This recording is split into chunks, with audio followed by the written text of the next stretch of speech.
I've been asked to take a look at this pantry to see what kinds of improvements we can make. Right off the bat, I can tell you there's not a lot of junk food in this pantry. There's one bag of potato chips, and I'm happy to see the beans. Beans are a superfood. This is something we should be eating 3 times a week.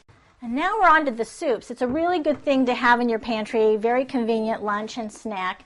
The trick with soups, though, is you can get into some pretty high sodium levels. And this particular one, a serving is almost 1,000 milligrams.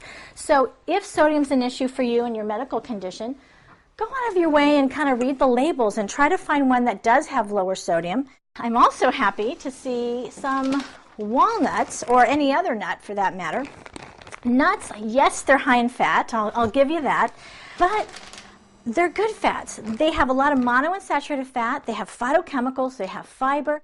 I'm going to move down to the oils now. Having one of these around is a really good idea for when you need to coat the surface of a food with a little bit of oil to crisp it up in the oven without having to drench it or deep fry it. Also in a pan instead of glug, glug, glug, glug, glug with the oil. I would like to see a canola oil in here just because canola oil handles the high heat, the oven frying that I like to do, a lot better than an olive oil would. This is a unbleached white flour. I would like to have whole wheat also, but you can keep that in your refrigerator because the germ in the whole wheat has vitamin E and has a lot of polyunsaturated fats that you don't want to oxidize. So keep your whole wheat in the fridge, keep your unbleached white here. And in recipes, bakery recipes, muffins, cakes, cookies, you can actually use half whole wheat, half white flour, and you get a product that most people are really going to like.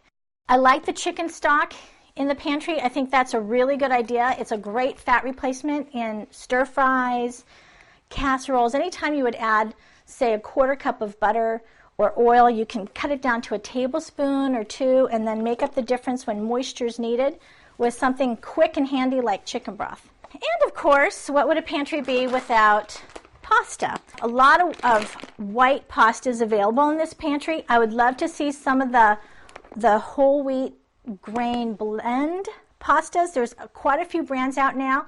Give them a try. They're better than you think they are. So basically, as I look at this pantry, we're in pretty good shape. Only a few little improvements to tweak. Looking good. For WebMD, I'm Elaine McGee.